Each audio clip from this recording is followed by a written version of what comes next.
should be applauded for being the strongest country in the world. We should be applauded for our legal system that says no matter what, you are innocent until proven guilty. But we're not. And we're not. We're being doing lynched that. like the old days when they were hanging people in the town square and going around telling everybody they should be hung. Well, there's a lot of people out there that thought that the Salem witches were really witches, and they burned them at the stakes. And that's what the left is doing right now. But this time the stakes are bigger. Okay. Yeah, and a lot we're talking more about fire. our country. Absolutely. And we're talking about all of the things that have made us the greatest country in the world that are being challenged. I'm a family of immigrants, right? My grandfather came to this country twice. Once he was thrown out because he came in illegally. The second time he came in legally. I'm an immigrant.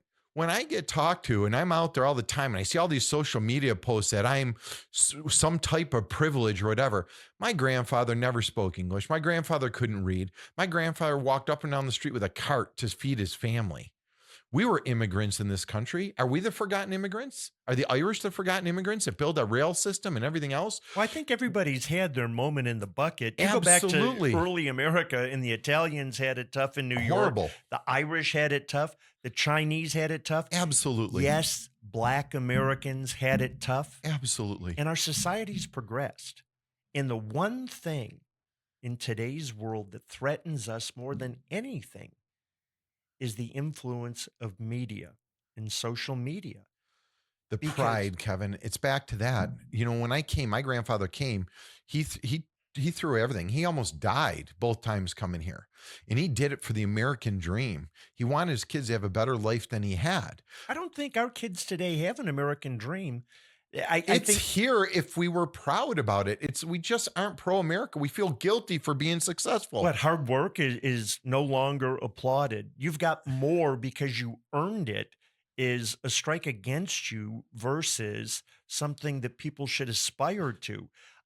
You can read, you're educated, you contribute, you participate, and people want to talk down. I think that America... I struggle on the education thing, especially in the state with our education. And I'm not suggesting that our education is good. In fact, horrible. Our education is plummeting. It's horrible. Go read a letter from the Civil War from a soldier that wrote to his family. Eloquently. And most kids, kids today out of college wouldn't be able to understand what he wrote. And spelled the words right, by the way. Correct. I saw a report. I think internationally, American public education ranks like 123rd. 123rd. We're the greatest country in the world, and we are producing, and it's not the kids' fault, and it's not the structure of families' fault. It's the administration's fault. It's in the administrative state by government. Well, they don't want you to be smart. You know, we need to have people who can read. We need to have people who can write. We need to have people who can do math and the sciences, and all the rest of the stuff. Bring back American history, though. Bring it back so people understand what's going on. You know, American pride came from our American history. Civics.